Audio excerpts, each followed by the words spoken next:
Hello, BookTube. I went to the Brattle Bookshop first thing this morning, and once again I was struck immediately by the insane generosity of you people. I swear. If I live to be 30, I will never understand you. The link to my Patreon is right down below on every video, and you people routinely, studiously ignore it. I have often said that if each one of you pledged $1 a month, just $1 a month, the cumulative effect would mean that I could quit full-time work at the box factory. But do you do it? No. And can I call you ungenerous? No, because although you avoid my Patreon, you are perfectly happy to call in store credit at the Brattle Bookshop. that happened today. I was confronted with that as soon as I got there. For those of you who are new to the channel, the Brattle Bookshop is a used bookstore in the heart of downtown Boston, and they are amazing. Absolutely amazing. I've been going there for, I don't know, it must be 3 years now. They have 3 stories, and the first 2 are just a normal crammed used bookstore, every category in the world, with an enormous amount of turnover. There's a buying table right as you walk in the door that is always filled with new stuff that's being priced and disseminated. And the 3rd floor is first editions, antique, collectible type stuff. I never go up to the 3rd floor. But in addition to that, that would be good enough. That would be a bookstore worth going to every week. But in addition to that, there's a sale lot outside the Brattle that's huge. It's the floor plan, the size of another building. And it's filled with thousands and thousands of sale books. $1, $3, and $5. No organization other than price. You never know what's going to be right next to each other out in the sale lot. You can never predict it. And it also changes all the time. So it's a bit of a mecca. It's a bit of a mecca. I'm very familiar with the kind of used bookstore. I'm sure that a lot of you are familiar with it, where you go on a Monday, you pore over every book, and you get everything that you want, and then you go back the next Monday and nothing has changed. In fact, if on that first Monday you moved one book and put it sideways just to get it out of your way, the next Monday it's likely to still be up there. The Brattle is not like that at all. There's a huge turnover. And I went first thing this morning, and I was told basically that your shopping is free. The shopping is dirt cheap anyway. Obviously, if you've got dollar books, you're not going to be out of money anyway. But thanks to a couple of you, I had a bunch of store credit. So I got a bunch of books. I want to show them to you. Starting with this cute little thing, which I got just because it's cute. It's just a cute little Everyman. These old Everyman hardcovers. This is The Conduct of Life, Nature, and Other Essays by Ralph Waldo Emerson.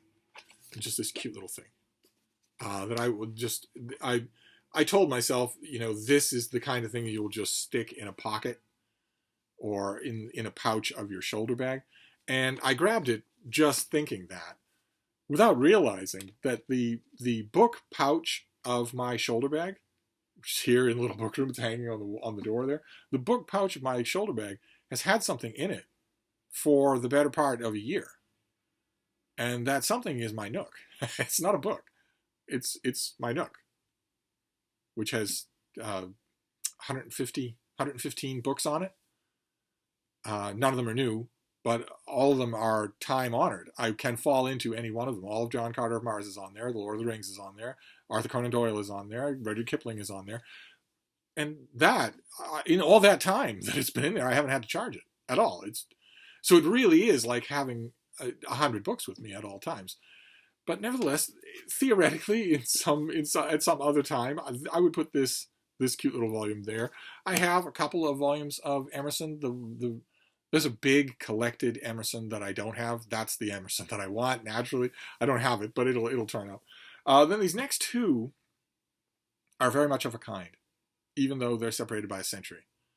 They are still the same kind of book. The first one's by Thomas Wentworth Higginson, who is a cousin to a Higginson that we've already seen. We've already seen a Higginson who was the poobah of the Boston Symphony Orchestra. And I have often said that Boston Symphony Hall ought to be named Higginson Hall because of him. Thomas Wentworth Higginson is much better known. He was a wonderful, wonderful ideologue.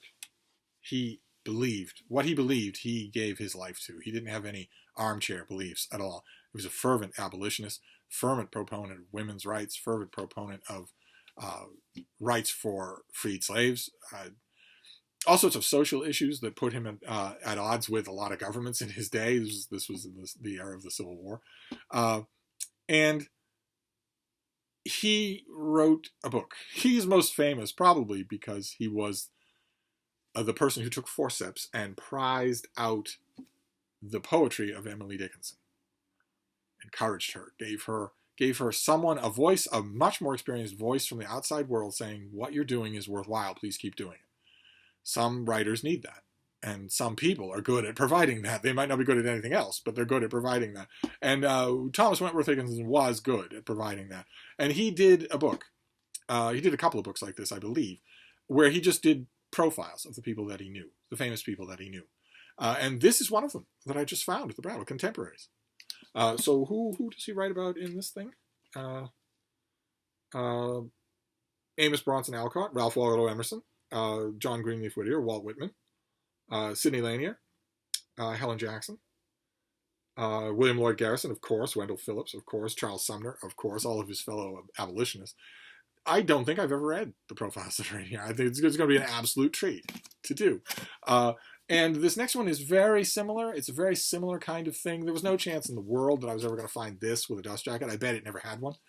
This next one I got even though it's not in any kind of shape. I don't want it in this shape. I got it as a placeholder. Sooner or later, the Brattle will provide a hardcover copy of this with a dust jacket, and then I will get it, and I will just quietly retire this one. But I want to read it anyway, because I don't think I've ever read it. And this is Great Companions by Max Eastman. Now, see, this is a naked hardcover. It's not a naked hardcover. It just doesn't have the dust jacket. The dust jacket used to be on there. It's a little sun-bleached, and you can barely make out the title. I will make a paper dust jacket for this thing, just so I know what it is when I'm looking at it on the shelf. But I will be waiting for a better copy to show up. Okay, this is inscribed in 1959. There's Max Eastman was a storied figure and a kind of an amazing figure. This book, because it doesn't have a dust jacket, I won't be able to show you what he looked like. I doubt very much that he included a picture of himself in here. Sigmund Freud, Trotsky, Bernard Russell. Oh, okay. Well, there he is with Charlie Chaplin. But that picture really doesn't do justice to how handsome he was. Magnetic he was. He was a magnetic personality. And spent a lot of time with people whose names you hear on David Murphy's channel, not on mine, on von Mises and Hayek and whatnot. Spent a lot of time with them. I believe he shows up in The Road to Serfdom as a character. But he met people throughout his life. He was an incredible raconteur, as all egomaniacs are. He spent a long time as a roving editor for Reader's Digest, back when that meant something. When that would have given him an enormous amount of literary cachet. It would have opened virtually any door, as you can tell from this book, because this book is full of profiles of our author. Let's see a list of the people that he meets here. He's an excellent writer. I don't agree with him about anything, but he's an excellent writer. Oh, see, that just burns. Somebody used as a bookmark the spine of the dust jacket that this thing originally came with. Oh, that just chaps my hide. That means there was a dust jacket somewhere. Maybe the spine was the only thing that was salvageable. But here we have, let's see here, 3 visits with Einstein, Albert Einstein, Ernest Hemingway, Edna St. Vincent Millay, Pablo Casals, Trotsky, Freud, Charlie Chaplin, Bertrand Russell, John Dewey. So I think I've read the Charlie Chaplin thing, but I know that I haven't read all of these. And Eastman is the kind of writer who's just so good that I will take his company. I'll take any book of his that I find, even if it's something like this, which I don't want books like this on my shelves anymore. I want them to, shallow as it sounds, I want them to look good. I want them to look presentable. I can make books look presentable a lot of the time. I can't do much with this. I'll put a dust jacket. I'll make a dust jacket for it, but otherwise, no, I just would wait for another copy. Then this next one, same thing. It's got a bit of schmutz on the cover that I'm going to need to remove. But it's a book that I've had before. I've recommended it many, many times. This is Nick Trout's book, Tell Me Where It Hurts. And it's about his time at Angel Memorial Hospital, which is walking distance from where I live. And Angel has been a great help to me with many, many, many dogs over the decades. Many, many dogs. Angel is one of the greatest veterinary hospitals anywhere in the world. It's true they have a walk-in clinic, and they have doctors on call, and you can go in there if your dog's feeling colicky. But it's where the Prince of Bahrain will go if his dog needs a bone marrow transplant. So they do the whole end of the spectrum. And this is this author's stories about being on the front lines at Angel. It's a lovely book. It can be very moving. It has a signed sticker on the spine there. I'm going to have to get rid of that. But as soon as I saw it, I realized that I've loved it. Man, every time I've read it, I've loved it. I always give it away. And now I don't have to do that. I'll just hold on to this one. Then this next one is going to need a little love on the dust jacket, but that's okay. This is by Edward Mendelsohn, and this is his book, Early Auden. This is his biography. He did Late Auden as well, but this is his biography of Auden as a young man, the poet Auden as a young man. And I think there it is right there, the collected Auden on the shelf behind me. I mentioned all through 2021 that I was going through that collected Auden right there, slowly and gradually. And I was really, really enjoying it. It was really a transformative reading experience in terms of understanding and appreciating this poet. And then Princeton University Press contacted me because the ongoing collected works of W.H. Auden, which is being overseen by Edward Mendelsohn, who is, the literary executor of Auden's literary estate. The next 2 volumes of that series are coming out in a couple of months, I think. I got advanced e-files of both of them. And they have introduction and notes by Edward Mendelsohn, and they're tremendously impressive. Can't wait to show them to you when they finally do appear. I think I'll have something physical to show you in March. But reading and studying those 2 volumes made me realize over and over again that I've sold this book. I've known about this book. I think I've read parts of this book. I've read later on. But it made me think over and over again, well, you should have it. You should have Mendelsohn on Auden, just like you have Foster on Yeats. You should have Mendelsohn on Auden. So I grabbed this today when I found it, and if later Auden turns up, I don't have that either, I will grab that as well. Then these next 3 are of a theme. The Brattle goes out on buys all the time. They're always out buying. Their van is always out buying. And it's quick, and it's authoritative. Ken Gloss, who owns and operates the Brattle, is one of the foremost estimators of book value anywhere in the world. You may have seen him on Antiques Roadshow. That's what he does for a living. So it's not agonizing and it's not painful, and he's been doing it so long that it's quick and also friendly to have the Brattle van out there to go through the process. Call them, send them pictures on your phone, take high quality pictures of what you were thinking of selling them, get an estimate, have somebody come out there. They're always out doing that sort of thing. They're always out getting huge collections. And one big collection ongoing right now is art and architecture. A vast thing. Huge books. You know the kinds of books I'm talking about. Those books tend to be huge anyway. It's going to take a lot of work, a lot of time, a lot more time than I had this morning for me to pour through that collection in order to satisfy my admittedly limited areas of interest in such subjects. Like, for instance, I saw today a big oversized, these will be the big oversized, heavily illustrated companion volumes to museum shows. A lot of them will be that. I think all 3 of the things I got today are that. But I saw, like, for instance, one of those today on Goya. And Goya has a big new biography, but I'm not interested in the artist. I saw another one today. There was there in the sale lot. There was a vast book on Watteau. I'm not interested. So and these aren't the thing where I would feel compelled to get them even if I'm not interested, because if there's a new release on these artists, I wouldn't review it anyway. But there are some artists that I am interested in, and some movements that I'm interested in. So it's going to take a while. I will be picking and pecking at that collection for a long time, I think. But I found 3 today. One, an elaborately illustrated book by Jane Brown from Penguin on Lutyens and the Edwardians. So this is fully illustrated with not just pictures, but also cards and floor plans and whatnot. And let's see here. What do we have here? Is this going to tell me anything? There he is. There he is, looking rather cranky with the love of his life. No, the back of the book is just blurbs. It's just blurbs. But I've never read a book on this architect. I've never read, I don't know much about him. I'll be happy to, for $1, I'll be happy to learn more. This next book along those lines, these 3 are all art and architecture type things, and are all art and architecture type things. And this next one, this is an architect that I do know well, but I don't have any books on until now. This is an old Dover paperback. A lot of you will know Dover. If you're young, you'll know Dover as publisher of dirt cheap canonical classics that might help to cut your book bill at school. But once upon a time, Dover did ambitious books. They didn't just reprint Charles Dickens. They did lots and lots of ambitious stuff. And this is one of this is by Mariana Griswold von Rensselaer, and it is Henry Hobson Richardson and his works. An oversized Dover book that gives you everything that Richardson did, everything that influenced him. And I have never read this book, so I'm overjoyed to have it. I will show. Let me show you. Let me show you what I know him for. You already know, though. A lot of you will already know what I know him for. Let's see. There must be a beautiful picture in here somewhere of. No, this is the Allegheny County building. That's not what I want. No, you know what I want. No, I don't want the Ames building. I want. No, that's Harvard University. No.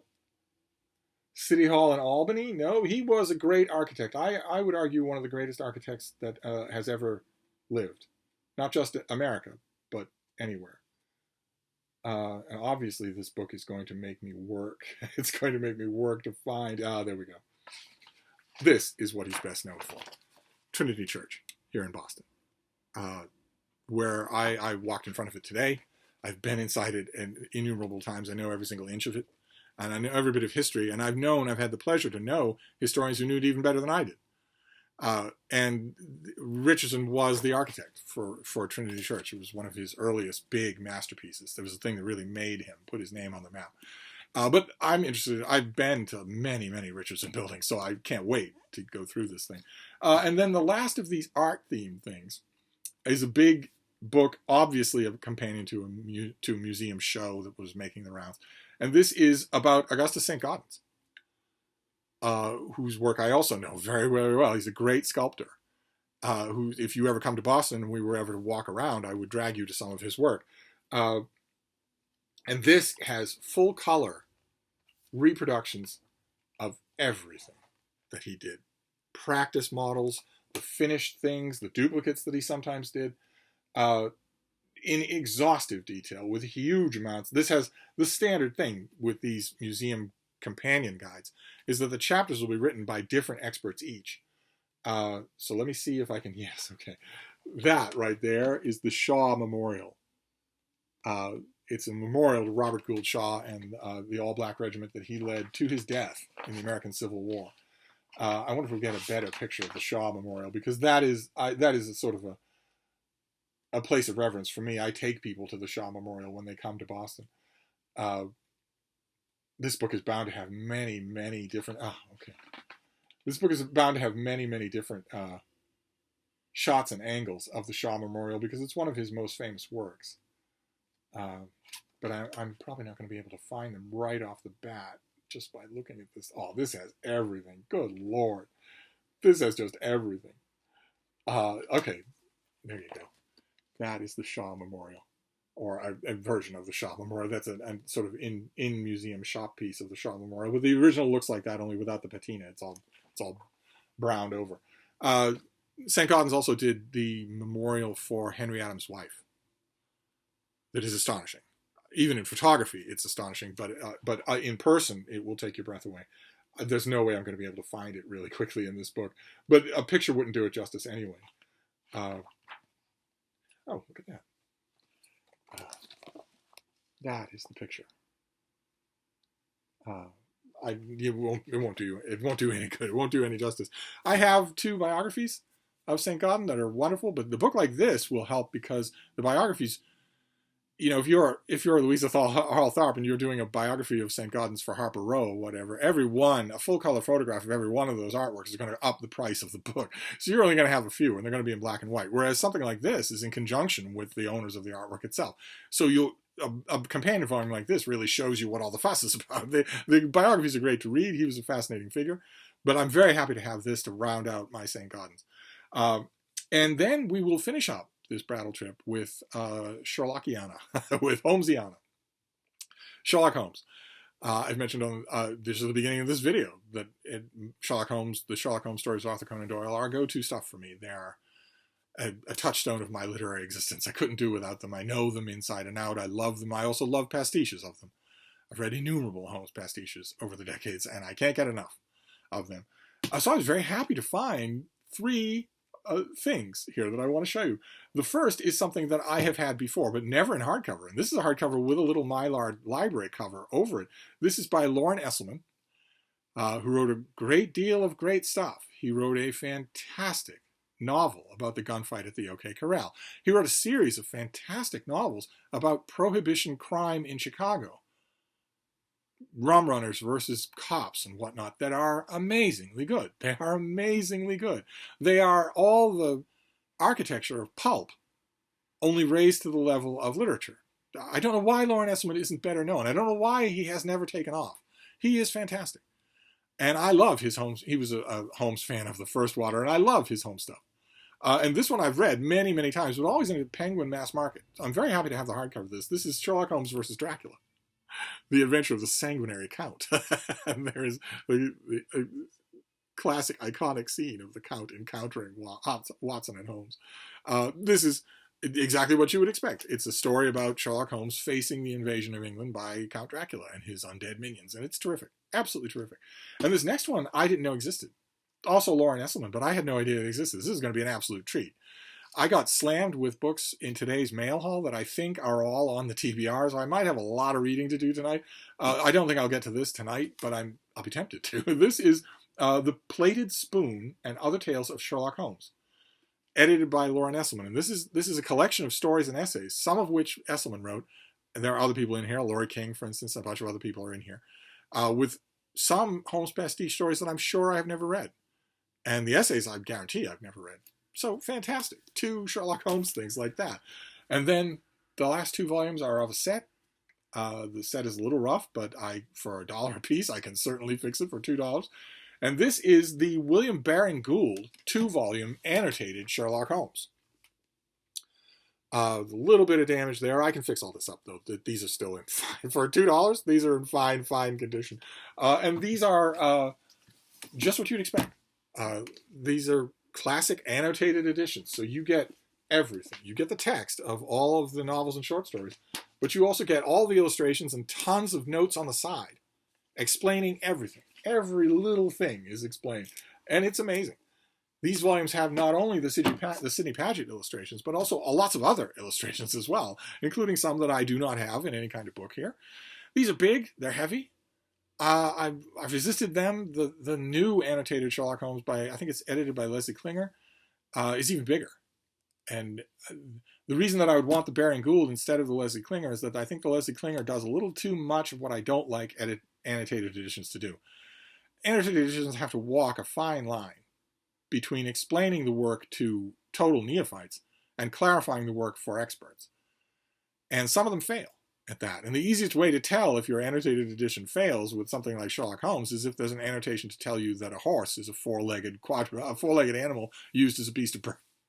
If there's an annotation along those lines, then the annotator is misjudging the audience. And Baring Gould was a dyed-in-the-wool Sherlock Holmes fan, just an amazing world authority on the canon of Sherlock Holmes and on the life of Arthur Conan Doyle. And I think that's why I want these volumes instead of... I got the modern annotated, I think it's 3 volumes, annotated Sherlock Holmes from the publisher and got rid of it. But when I saw these for $1 a piece, I decided that I wanted them and that I want this edition. And I will read through these, not tonight, but I'll read through these to see if they are entertaining enough for me to keep. They are big, they are heavy, they will not be comfortable to read. And that prays against them. In my current view of what I want in my book collection, what I don't, that means I don't want these. But they were cheap, and I don't know their contents, which are bound to be fascinating to me because I love the stories. So I will go through them, and I'll decide when I'm done whether or not there's enough in there to warrant me keeping them. Could be that it's not, and that they'll go straight back on the Brattle sale pile. But in the meantime, that was our Brattle book haul for today. It was not a bad Brattle book haul. Let's see if we do a Steve Pyramid, even though we're talking about 1,000 pounds. So we have the 2-volume annotated Sherlock Holmes. We have Augustus St. Gaudens, and Henry Hobson Richardson, and Leutens. So we've got 3 art architect things. Then what have we got here? Early Auden by Edward Mendelsohn. Tell Me Where It Hurts, stories from the front lines of the Angel Memorial Hospital. 2 Sherlock Holmes pastiche works by Lauren Esselman.